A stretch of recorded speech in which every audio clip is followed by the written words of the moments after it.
Welcome to Visionaries, where we believe your powerful message is the best way to grow your business and live a meaningful life. Today we have on Charlotte Purvis. Charlotte, how are you doing? I'm doing well, and thank you for the invitation, Dallin. Of course. It's so fun to get connected across the Yeah, country. So tell us a little bit more about who Charlotte is. absolutely. Well, I am first and foremost a native of Tuscaloosa, Alabama, and Mm-hmm. let me tell you, I am very creative in finding ways to make sure my clients know that. And what I tell them is that if you don't know that about me, you're missing a big part of me. So anyway, but now I live in the Research Triangle area of North Carolina. I am very proud to have had now over 20 years of experience as a customer service consultant, coach, trainer, and also as an enthusiast. I may be one of the first customer service enthusiasts you've ever met. I literally treat customer service like other people are about sports, how they like watching it Yeah. and analyzing it. Well, that's how I am about customer service. How do you do that with customer service, say like a sports enthusiast would watch? Yeah, Do you observe people? Do you observe other examples of customer service? What does that look I like? do. I do. I literally, if I'm in a store or something, I will stand there and observe customer service. When I am the customer, that's one of my favorite things. I am super courteous. I am, I'm attentive. I'm courteous. I can relate to that person who's Oh yeah. providing me the customer service because those are the people that I work with all the time, right? And There's empathy um, there.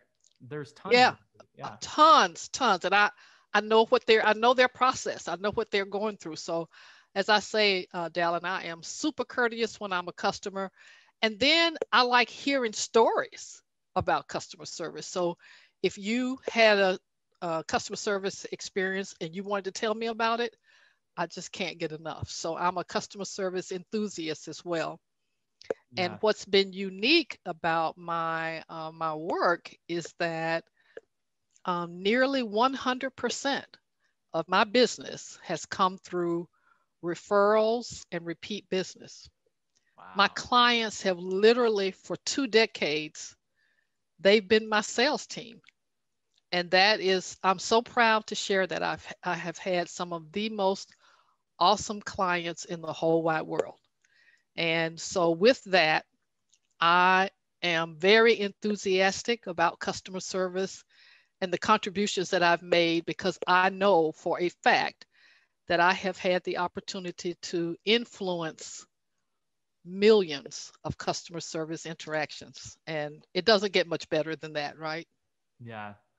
And I think that's so powerful that you point out that enthusiasm, where I feel like a lot of coaches and course creators, consultants can often lose that enthusiasm because they lose sight of that end impact, which you also just identified too, around the millions you've been able to impact in different forms.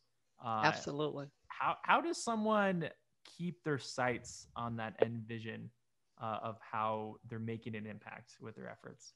Yes, that's a good place for us to start. So Yeah. I feel very strongly that one of the ways we do that is by making sure we are clear about why we're doing what we're doing. So for example, if I just thought about my training programs and just said I'm developing a training program and I'm going to teach some people some verbiage for customer service. Well, that's not enough to get you motivated on your tough days, right? Hmm. But when I think about the fact that I am influencing customer service professionals who are going to impact the lives of millions of people, help them find solutions. And because a lot of my work has been in pharmaceuticals, we're we're we're changing the way people think about their health and their lives. So I don't lose that connection. I It's the bigger picture. What's my bigger purpose? And when I think about not what I'm doing, but when I think about the customer, when I look at my work from the point of view of the customer and what it means to that person to have my influence, then I can't think of a day that I've had that I didn't want to do it, didn't want to do this again. So that to me is the big picture, our purpose. What is your purpose? And then, you know, what's important too is to recognize when you're having those tough times and you can't quite, your empathy is depleted, to be able to recognize that you need to step away for a moment, for an hour, for a day, to know, to have that self-awareness, that a part of emotional intelligence that tells you, I'm not at my best. And that's okay. The customer never has to know. Yeah, that's so good.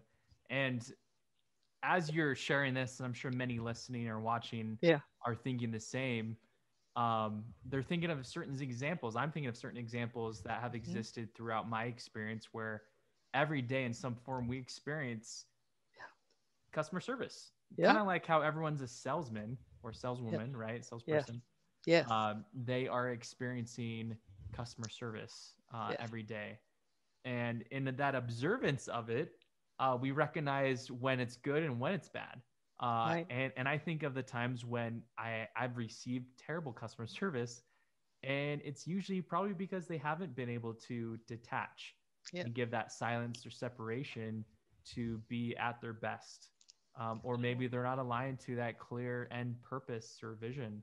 Mhm. And what have you find with your years of experience and the many you've impacted? What are some of those essential skills or focuses that you help coach people on to improve their customer service and keep it consistent? Absolutely. Yes. Well, yeah, you can imagine how many times I have been called in Yeah. to provide that training, that coaching, that input. So near the top of my list, ironically, I mean, you may be surprised, uh, Dallin, to hear this, but at the top of my list is personal boundaries. Okay. Believe it or not. I mean, I you would like that. think, yeah, Yeah. you would think communication, yes, that's on my list. Empathy is on my list. But guess what? Especially right now, this is what I think about. I have had experiences in customer service where maybe we were servicing one part of the country that had gone through a tornado or flood, for example. So we all geared up and we get a call from this state, we know what's happening with them. And let's be extra courteous. Let's make sure we're giving them the best service. Well, this is the first time in my career that we don't care where you're calling from. Everyone is affected by the crisis we're in right now. But guess what? Not just the customers are affected, but the people providing the services, the customer service, they are affected as well. They're human beings. They have relatives, they have neighbors, they have faith community members that are affected. So if there were ever a time for us to learn those personal boundaries and knowing how not to let that spill over to our customer service and our relationships, that time is now. So now my list has shifted this year, last year and this year, my list shifted. Now I need, at the top of my list, I need some personal boundaries, including self-awareness, um, willingness to be coached and trained, everything about yourself. Ironically, that's where I would start. You follow? So I do. Yeah. you get it? Yeah. How do you set? I mean, my thoughts just in this with, Mhm. let's say, removing personal, like having personal boundaries in just Yes. the day to day, where Yes. sometimes there's many days that I haven't personally been able to disconnect Yes. completely from work at the end Yes. of the day, right? And I feel like Yes. there's that personal boundary that's hard to define, Yes. where they bleed in, especially if you work from home. And a lot of people have naturally in 2020 into 2021 now have forced to work from home, good or bad. Um, how does one in customer service, and obviously for those listening, think about it in the context for you, how does one separate their professional to personal boundaries? Absolutely. So this is something that I talk to my clients about a lot. And I say one of the least talked about customer service skills is acting, your acting skills. Ah, okay.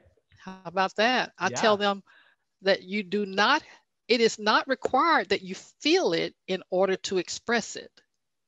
It's not, that's not a requirement. And that is an extra burden that we're putting on ourselves. In order for me to show empathy to Dallin, I've got to be feel good. My day's got to be perfect. Everything's got to be going great in my life. And the pandemic doesn't affect me at all. That's what we're doing to ourselves. So unnecessary. It's called acting, people. It's not hard. And let me tell you, I just, this is a great place for me to tell you just this. I, I won't tell the whole story, but I'll use this as an example. I had the great honor of helping a person who was returning to work. And here's what I will say. This is how I tell this story so we don't all get choked up. This person was returning to work because she had received the call that no parent ever wants to receive. So I think you get me on that, and your listeners will get that. It's better for me to say it that I practiced how to say that without saying what it was. Just read between the lines. So who's there to join her when she comes back? Me. I'm seated side by side, and there she is having to answer the telephone on one of her first days back. And she is as buried in grief as one can get. Get this. She and I are talking. I'm expressing empathy. I'm interested in everything she's talking about. I want to hear how she's doing. And then ring, ring. The phone rings. She turns around. Thank you for calling XYZ company. How may I help you? Wow. She takes the call, handles it beautifully. She does her write up, her documentation, I should say. She does the documentation, and then she turns in her chair and we go right back to that conversation. I was so impressed. I mean, let me tell you, that was years ago. That story has stayed with me. I gave it a name, Dallin. I call it the swivel. Learning how to do the swivel. Because literally she swiveled in her chair, answered the call, did her documentation, she swiveled around, and then she's telling me how miserable she is, how sad the situation was. I'm listening to all the details. So not only did I learn the importance of her knowing how to do the swivel, as I call it, but I learned another lesson about us as leaders. My showing empathy and interest to her, then she could turn and then deliver that same empathy to the customer. That to me was a living, breathing example of how important all of this is. She had somebody seated right next to her, tell me everything. Let's talk about the whole, tell me everything you want me to know.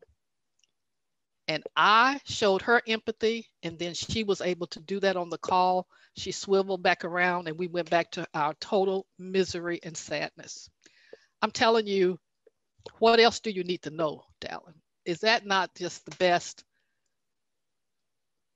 Yeah. That's it for me. Yeah. That's what a powerful swivel story to Yes, share. yes. And it's interesting because I don't think I've ever heard anyone describe customer service in the way of acting, and that Yes. like I and I'll speak for myself where I definitely um, jump into thinking about customer service as you need to show that you care.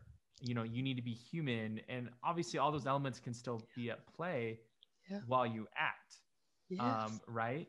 And Yes. so it's interesting just because uh yeah, I think the more people can understand that it's like acting can be okay. I mean, I enjoy acting. Like I love stage plays, I love movies, Yeah. and we often, you know, think that and it's true. A lot of these actors are making believe, they're doing, they're completely embodying another person. And it sounds like, would you say that it's kind of has to be that way, right? You have to embody this person who cares about the customer and the person they're speaking to on the other end. Absolutely. Even if, they may feel different about themselves, because they're not talking about themselves. It's not about them on the call, right? It's about that hero of a customer on the other end. Exactly. Yeah, that's so fascinating. That sheds new light to me on what it means to do effective customer service. Absolutely. I'll tell you, I mean, I can't believe I'm talking to your audience like this as though they know me, but I'll just tell this story that I can remember one of the toughest days that I ever had, just, things going on, how things happen in life. Mm-hmm. But I was already scheduled to go to one of my client buildings. And I thought, well, now how am I going to pull this off? So what I did was I made the adjustment in the parking lot. I said, whatever is going on, Charlotte, you can have it going on. It's real life. It's nothing that anybody else isn't going through, but you have this appointment. Once I gave myself till I got to the parking lot. Once I was in the parking lot, I said, from when I leave my car until, when I go into the building until I'm back at my car, they are paying me to come and provide a service for them. They are not paying me to come and be miserable and make everybody else miserable. I was so clear about that. And I can remember that parking lot and thinking, I can do this. Because the truth of the matter is, it is a role, R-O-L-E. That's what it is. And here's what I want to leave with your audience as well. It is unreasonable. That is an unreasonable expectation that you or I or anyone else will feel that every single day. It's just not humanly possible to feel it.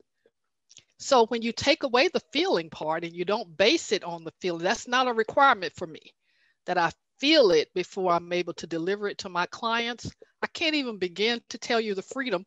So guess what? I have had like more client engagements than I can count anymore. I don't even count them anymore. It's been that many. But if you brought on any of my clients, they will tell you, we didn't even know she had a tough day. If they heard this story, they say, well, when was that? We've never seen you.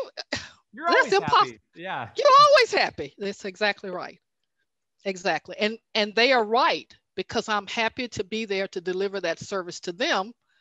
And I am clear that whatever is going on in my life is not their responsibility at all. They have nothing to do with that. And I'm telling you, that has just brought me a level of freedom and excitement about the work that I do, that I'm just happy to be able to talk to you and your audience about it. I am.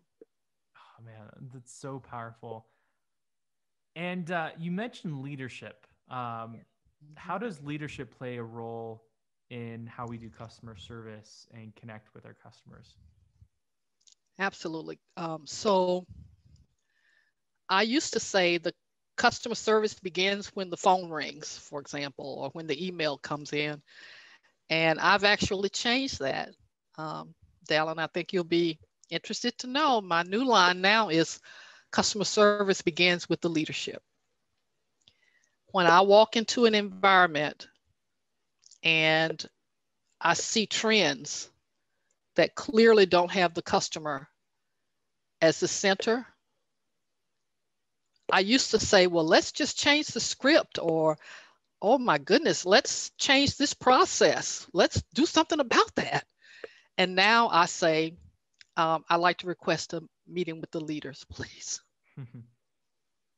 Completely, yeah, the leaders, because what I've learned is that if there's something going on in an organization, especially where customers are not being treated as they should, then what that tells me is that the leaders have created an environment where that is acceptable. That's what I learned over these years. So I immediately request conversations with the leaders, and I tell them that not only is it your job to set the standards and the vision for the organization, but get this, it's also your job to demonstrate that. So for example, I just had a conversation with some of my leaders recently, Dallin, and I said, we talked about empathy, and I said, now, okay, if you're going to talk about empathy, while you're talking about it, please demonstrate it. I said, how ironic would that be to have a conversation about empathy and not demonstrate it? While you're talking about it, please show them what it looks like. That's the best way to teach it to them. And that got their attention. I said, that would just be too ironic, you know? So yeah, so leadership, let's set the vision, the strategy, the standards, let's do that. But the new leadership in a contact center or in a customer service environment also requires that we demonstrate it. Let people see what it looks like. That's, to me, true leadership. And I have had the great privilege of working with some of the finest leaders anywhere. And the leaders that I really like working with are the ones who came from the customer service profession. And then they are people that I work with them, I coach them, I train them, and then they move on to higher levels of leadership, and they bring all of that customer service expertise and enthusiasm with them, and then they go on and lead organizations. I just say 2 thumbs up to those who take customer service seriously and then move on into leadership. Oh yeah. You know, my previous employer, and this is coming up, I mean, about 4 years ago or so, before I started my own business, I heavily worked with a massive customer service department. That within the company, they were a client of mine. And so I got to see incredible leadership from the top down in this department. And I completely agree. It definitely starts at the top, to lay that vision for what it means to serve the customers. Well, one thing I would love to get into is you mentioned your book, I think before we started recording. What kind of messages would you like to share from the book to really invite listeners and viewers to take the next right step in their brand building journey, and even learn more about what you have to offer? Absolutely. So the book is The Customer Communication Formula, how to communicate with your customers and boost your customer service brand. Let me just say that this is an answer to the multiple requests from my clients who I can't even begin to tell you how many times. When are you going to write a book? Please write a book. One of my clients even said, you owe the world a book. And I said, well, you know, no one's ever said those words to me before. So I am happy to do exactly what they asked me to do. I wrote a book, and it's a 2-in-1 book. So the first part of the book is for that person who's providing customer service, frontline person, I call them. Takes them from the beginning of a call or interaction to the end. I call it from the connection to closure, and walks through all of those steps we can take and strategies I've learned and taught over the years. The second part of the book is written for leaders, and it talks to them about some of the questions and reflections we want leaders to engage in, to think about, like, what are you doing? Why are you doing it? Is the customer at the center of what you're doing? Those kind of more strategic thinking process questions.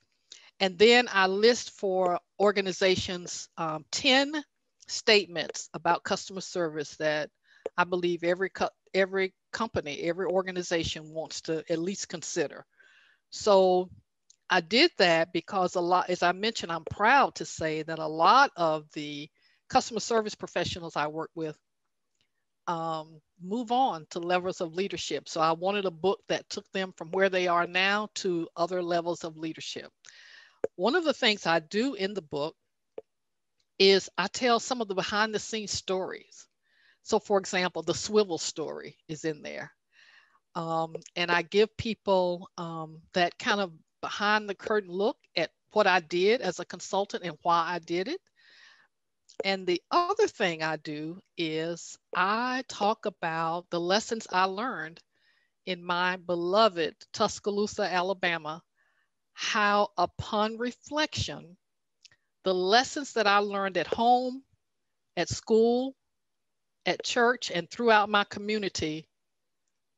I mean, if you look at those lessons, that's what I'm teaching for the Foundation for Customer Service. So I give a big shout out to my hometown for giving me that foundation. So bottom line is that the readers of the book, I treat them just like they are a client. I tell them I talk just like I'm talking to you. I talk just like I talk to my clients. And what I say is that I want the reader to be like a virtual client. And so it is an easy read. It's also stories, and you are like you're sitting across the table having a conversation with me. Incredible, incredible. And I think you mentioned too, you wanted to read a passage Yes. from it as well. Yes. I'd love for you to share that. It'd be amazing. Yes, absolutely. So this is in the afterword of the book, Okay. and this is to serve as an inspiration for our customer service professionals, I call them, leaders, and anyone interested in customer service. And this is how I end the book. I say, when we think of customer service, we often think of procedures, processes, protocol. Customer service is so much more.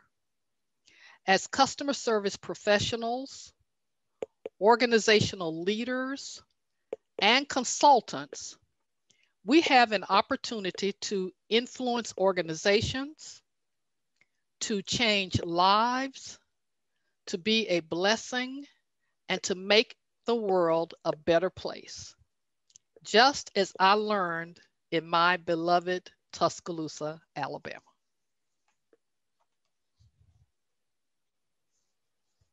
That's so good. I love that you reference it back to your roots. Um, that hometown of yours. And it really brings your own full story, in full circle, you know. Um, what parting wisdom could you share to those who are like, this is all amazing information, but what can I do next to implement it into my business? That is a great time for a call to action, right? Right, completely. Yes, a call to action. So my recommendation would be to really stop and think, first of all, not from your point of view, not from the organization's point of view, but from the point of view of the customer. What is your customer service experience like from their point of view? And that's one of the questions that I ask my leaders, the leaders, is have you ever experienced your customer service yourself? And I know that we can't all be Undercover Boss, the television show. We can't all do that. But it's important. That to me would be a place to start. How does a customer feel about, and notice, and now I'm using the word feel. What does your customer service experience feel like to your customers? I would start there. And then I would, of course, invite them to learn more about the formula that I developed and have used for over 2 decades. And then how to apply that formula to the 3 phases. I call it the connection, the conversation, and closure. Whether it's voice, whether it's email, whether it's chat. All of our customer service interactions have those 3 phases. It's taken me years to sort that out, but I finally sorted it out and made it easy for everybody because they all start with the letter C. Connection, conversation, closure. How to apply the formula in those 3 phases and what we can do to get our customer satisfaction numbers up this year. We can all make that a goal. And when I say customer satisfaction, I want to be clear. Let's talk about the external customers, but also with everything that's going on in the world right now, this is the perfect opportunity for us to think about our internal customers, our team members, our business partners, our colleagues across the organization. If we were ever going to step it up in terms of our internal customer service, this is the time to do that.